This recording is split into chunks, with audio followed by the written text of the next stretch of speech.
والصلاة والسلام علی رسولہ محمد وآلہ وصحبہ اجمعین۔ امام ربانی فرماتے ہیں مکتوب نمبر 73 میں، منافق کے حکم میں جو صرف صورت ایمان رکھتا ہے، منافق کا ایمان آخرت میں کچھ نفع نہ دے گا۔ ایسے آدمی کے ایمان کا نتیجہ اس میں صرف اس قدر ہے کہ دنیا میں اس کے مال اور جان کا تحفظ ہو جاتا ہے اور دھوکہ مبتلا بھی ہے۔ لو بات سے بڑی اہم بات ہے یہ۔ منافق کے حکم میں جو صرف صورت ایمان رکھتا ہے، حقیقی ایمان نہیں رکھتا، وہ منافق کا ایمان آخرت میں کچھ نفع نہ دے گا۔ ایسے آدمی کے ایمان کا نتیجہ اور ثمرہ صرف اس قدر ہے کہ دنیا میں اس کے مال اور جان کا تحفظ ہو جاتا ہے، وہ دھوکہ مبتلا ہے۔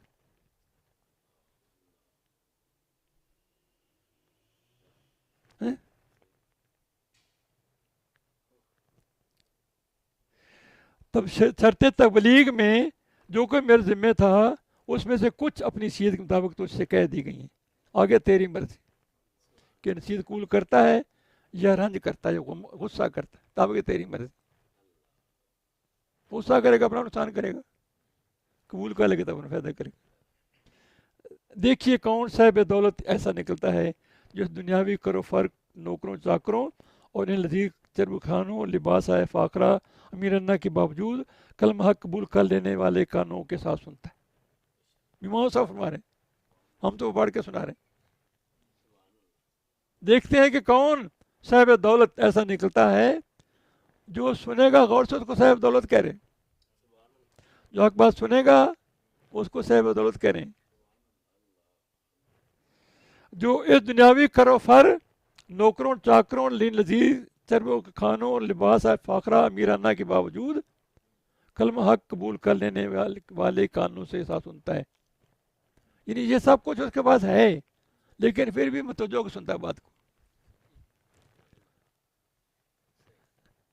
نہیں۔ اس کے یہ کوئی یہ برا نہیں ہے، اس سے آخرت بندہ کما سکتا ہے، یہ آخرت ذریعہ ہے۔ سخی بندے کیوں بنتے ہیں؟ مال و دولت سے بنتے ہیں۔ زکوٰۃ کون دیتا ہے؟ عشر کون دیتا ہے؟ غریبوں کون کام آتا ہے؟ جی نہیں سمجھ لگی؟ مسجدوں میں، محلوں میں، یا کہ یہ لوگوں کو خیرات لوگ دیتے ہیں، مسجدیں بنواتے ہیں، نیک جو خرچ کرتے ہیں، لوگوں کو عمرے ہاتھ پہ بیچتے ہیں، اگر نیک کمائی ہے تو آخرت گھیرا جمع کرتے ہیں جی نہیں، لیکن کوشش کرتے ہیں۔ کار بلا سو بلا، سارے ایک جیسے تو نہیں ہوتے جی۔ اللہ اس کو متوجہ کانوں سنتا ہے، جبکہ حقیقت یہ ہے کہ دنیا جو ازمائش اور ابتلاء کا مقام ہے، اس کے زہر کو مختلف ملمہ سازیوں سے اور زینتوں سے راستہ اور مزین کیا گیا ہے۔ جیسا کہ صورت آل عمران میں بھی اس پر شاہد ہے۔ وہ آیت نمبر 14 اس میں سارا بتایا گیا نا۔ اس کی صورت کو مہم خل و خال اور لطف و رخسار سے خوبصورت کیا گیا ہے۔ دیکھنے میں شیریں اور تراوت تازگی خیال آتا ہے، جس کے پیچھے انسان جو کہ برائے نام ہی انسان رہ گیا ہے، جس کے پیچھے انسان جو کہ برائے نام انسان رہ گیا ہے، جو خونی رشتوں تک نظر انداز کرتے ہوئے بھائی بھائی، ماں باپ تک کو قتل کر، حالانکہ حقیقت میں عطر لگا ہوا مردار اور مکھیوں اور کیڑوں سے بھرا ہوا ٹٹی خانہ، آب نما ریت اور زہر سے لبریز شکر ہے۔ اس دنیا فریفتہ ہونے والا دیوانہ اور مسحور جادو کیا ہوا ہے،